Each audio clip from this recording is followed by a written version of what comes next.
Shalom Aleichem, Assalamu Alaikum, Irini Mazisu, Pax Vobiscum, peace be unto you. I wanted to do this quick video. Basically, the title of this video is Unanswered Questions or Unfinished Business in the Book of Judges. So these are things that need to be addressed. First of all, just some housekeeping from the previous video, which was the last chapter of this book. I mentioned how there were 400 virgins that were taken from Yabesh or Jabesh Gilead, and I didn't really explain all the intricacies about that. So as we know, in after the war with Israel and Benjamin, there were I believe 600 men that survived from Benjamin.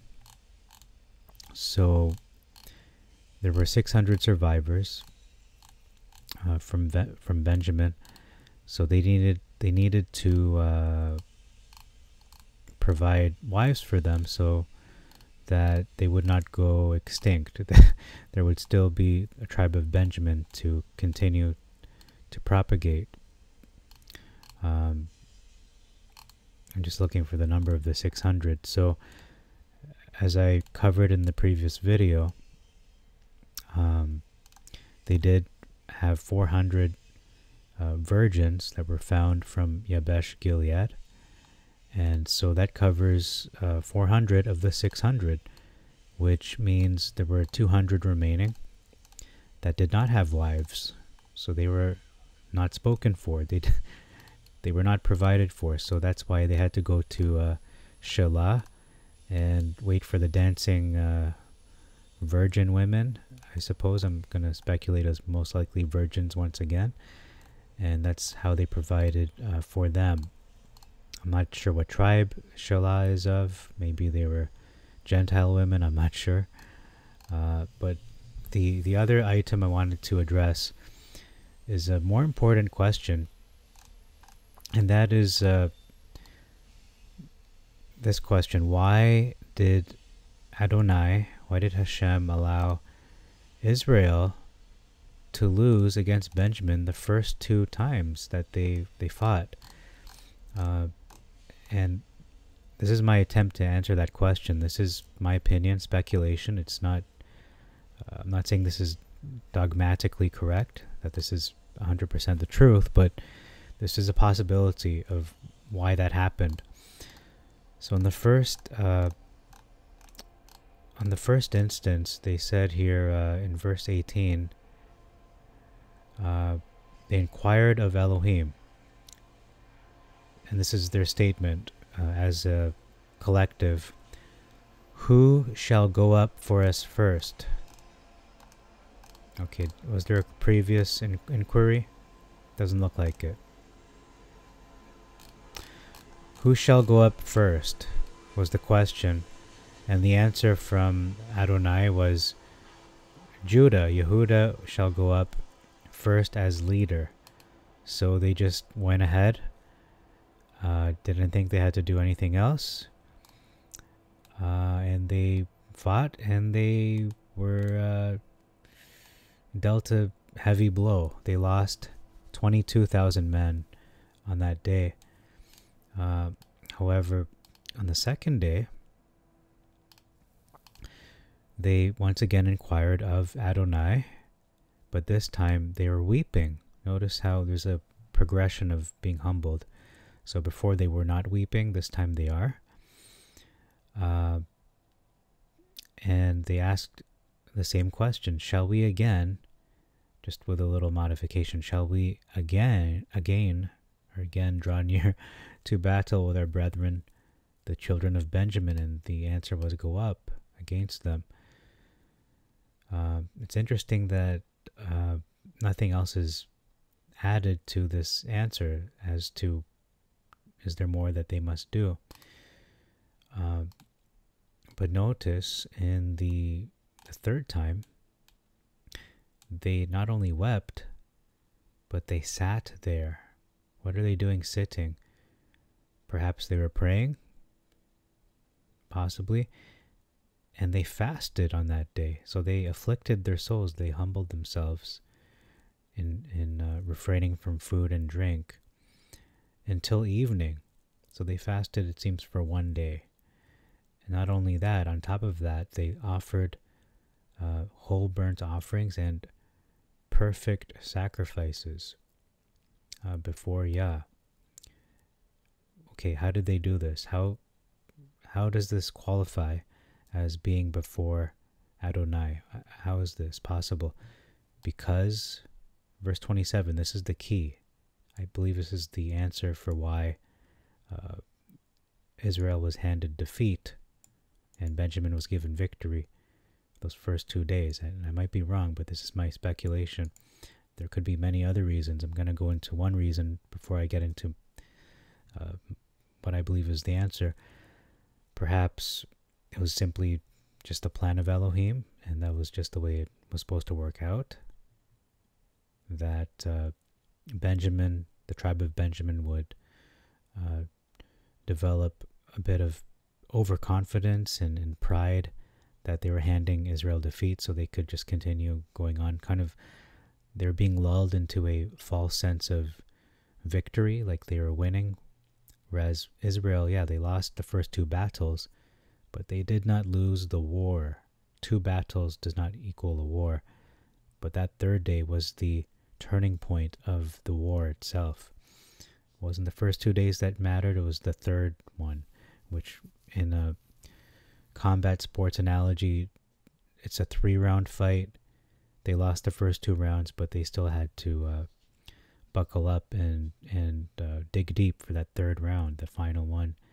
That's where they pulled the victory. But this is the key. This is the key to the victory, in my opinion. It is verse 27. The ark of Adonai, or Yod-Heh-Vav-Heh Elohim, was there in those days. And that seems to be where they offered their sacrifices and their offerings. And they did have a high priest, which was Phinehas, the son of Eleazar, who stood before it. So they did have a high priest, a mediator, in that sense. And the ark of Adonai, the ark of the covenant, was there. Just doesn't seem to be a tabernacle, but I could be mistaken. So I believe that is the key to why things changed, besides them humbling themselves, fasting, and most likely praying, because they were sitting down. And they're just not sitting down just like having a picnic. They were sitting down, humbling themselves, most likely bowing down, worshiping before Adonai. So let's just do a bit of reading on the Ark of the Covenant, just to this is going to be the thumbnail, maybe not that, but more that, the zoomed in perspective there. But this is an image of a battlefield, and you can see they're just marching the Ark of the Covenant. That's what they were supposed to do, and this is what they actually did in the book of Joshua, and that's how they would get the victory most of the time. So what does the Ark of the Covenant represent? It represents the presence of Adonai. The presence of Adonai in the midst of his people.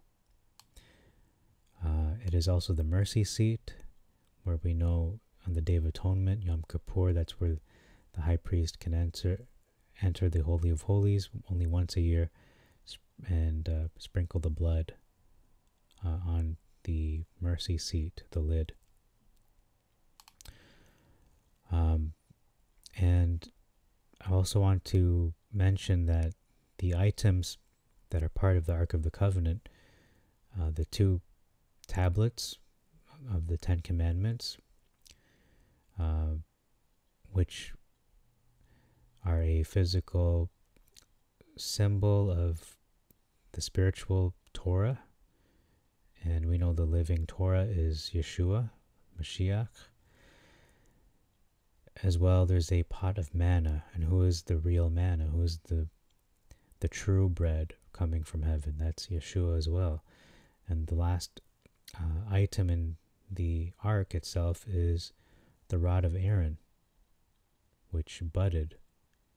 And rods, whether it's a symbol of a shepherd or a symbol of Yeshua being the vine and we are the branches, in either case, I believe all these symbols represent him, and including the ark itself, because it is his mercy seat, the mercy seat of Adonai, the Father, and at the right hand of the Father is the Son, and they are both on that throne, except Yeshua is on the right hand. According to the tradition in the Pentateuch, it was built. Okay, I'm not going to go over that. But so we went over what it is, what's in it, the three important items that seem to connect to the Messiah. And it's also representative of the presence of Elohim on the earth. It's his mercy seat. There doesn't seem to be evidence that they marched the Ark of the Covenant in the battle against Benjamin, but they did give their sacrifices and offerings before Adonai, and it seems to be most likely in the vicinity of the Ark in any case. So they involved Elohim not only in inquiring of him like they did the first 2 days, but they actually humbled themselves. They are relying not so much on their own efforts, but they're saying by giving their sacrifice and offering that they rely on his strength, they rely on his abilities to deliver the victory to them, for that he's going to be the one to deliver Benjamin into their hands. Okay, so yeah, that's what they did. They marched. Historically, they would march the Ark of the Covenant into battle, and when the action of doing that connects to the fact, the truth that victory is of Yah. It's not so much the efforts of people. Not saying that we don't put in effort when we fight our battles, but ultimately it's Yah who delivers the victory. And he gives people the abilities as well, but he's over all. So when we acknowledge and involve him in our decisions, in our battles, we lean on his strength, not our own, then he gives us the victory. But notice what they had to do. The second day they wept, but they still were not given the victory. But it showed a repentant heart. It showed that they were being humbled. And then the third day, where they sat down, most likely were praying. They fasted, which alludes to the scripture where Yeshua said, in regards to driving out demons, that these only come out through fasting and prayer. So there's an extra spiritual boost that we get when fasting and praying is part of the equation. So, and they also appealed to the judge of all the earth and all, the judge of heaven and earth, that he would be favorable to them, that he would show mercy to them through their sacrifices and offerings on the third day. So by doing that, that seemed to turn the tide. So it's not only the sacrifice and offerings, it's not only the Ark of the Covenant, it's not only the fasting, it's everything all together. It's their attitude, their humility involving Adonai, not only by asking him, seeking guidance from him and seeking counsel from him, but also doing what has historically been done in their history, especially looking at Moses, Joshua, and others where they would march the Ark of the Covenant into battle. They would give sacrifice and offerings. They would humble themselves. They would understand and not only believe and understand, but actually put into action that it is not their strength that gives them the victory, that it is from Adonai that the victory comes. So I think that is the key to why the events shifted so dramatically from their 2 losses in the first 2 days and the third day. They were overwhelmingly victorious, where they only lost, I think, 30 people or so, whereas the tribe of Benjamin almost were wiped off the face of the earth. They only had 600 survivors out of thousands and thousands of people. And they didn't have any women remaining, so the only survivors were literally 600 men only.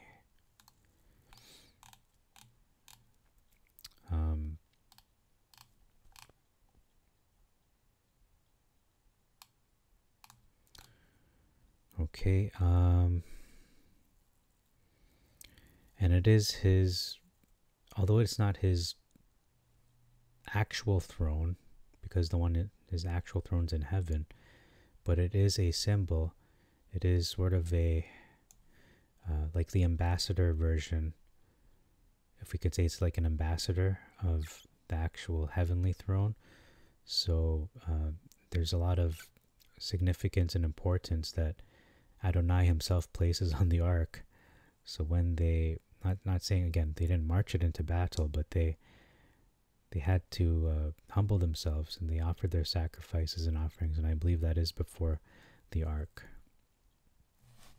because there does not seem to be a temple or well, obviously there's no temple, but I mean no tabernacle seems to be mentioned, although they did build a tabernacle, didn't they, during the time of Moses? So maybe they did have a tabernacle. I'm not sure what happened to it. There doesn't seem to be any mention of it, but in any case, they did appeal to the mercy of Elohim, and they seem to have done it in the correct way, to the point that Adonai himself says that he will deliver Benjamin into the hands of Israel on the next day as a result of what they had done, perhaps. And that involves the Ark of the Covenant appealing to the judge through the correct procedures. So they followed the procedure, which was like the protocol, what they should have done. But more importantly, in my opinion, it's not only the Ark of the Covenant, which is a very important element of everything, but it is also their hearts were also humbled. They wept. They had the right attitude and the right perspective and the right priorities in terms of, who is really the king of Israel, who is the one who is the leader. Yes, Judah led them the first day, but it wasn't really Judah that is their leader. It is Adonai who is their king, their leader. He's the one who is at the forefront of the battle, and he will defeat their enemies and has defeated their enemies. So that's all for this video. This is just ironing out this question about why, in the book of Judges, it seems to be like the Wild West. Why is Samson the judge? Why would Adonai make him the judge over all of Israel? Why would Adonai also allow the Benjamites to defeat Israel? And the whole story with the concubine, the Levite's concubine as well. But these are people's decisions. These are things that human beings decide to do. And they have free will, and they will all be judged for those actions. However, despite our actions, whether good or bad, the plan of Adonai is always fulfilled. It always moves forward. It is always accomplished. And in this case, in looking at the life of Samson, it's not only that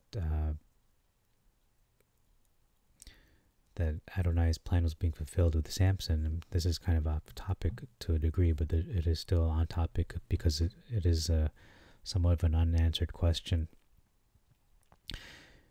It is because of his covenant. Adonai is a keeper of promises and covenants, and he promised Abraham that through your seed will all the earth be blessed.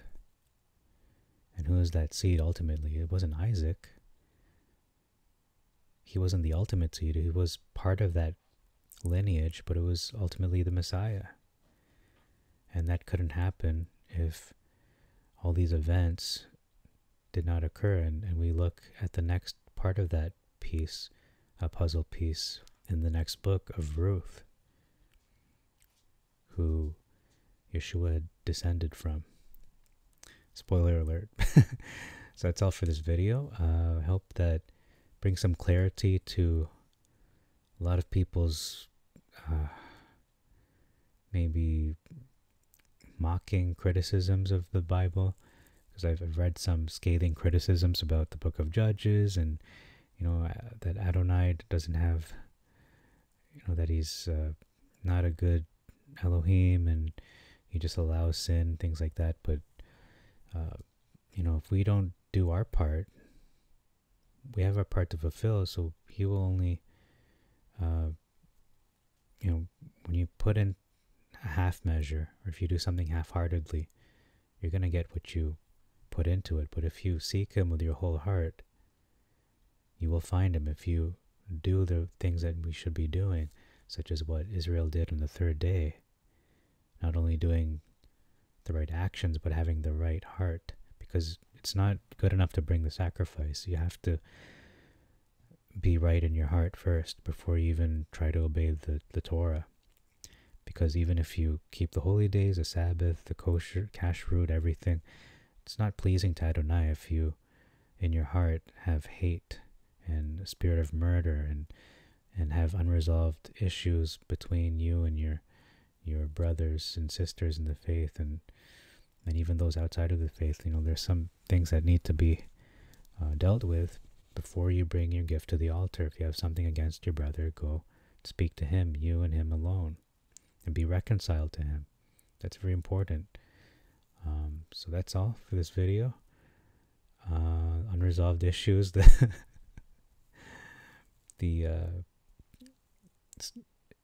answers or questions, burning questions when it comes to this book of Judges. So thank you very much for your time. Look forward to the summary video where we look at the biggest differences from the book of Judges in the Septuagint Masoretic. Shalom Aleichem, Assalamu Alaikum, Irini Mazisu, Pax Vobiscum, and peace be unto you. Maranatha.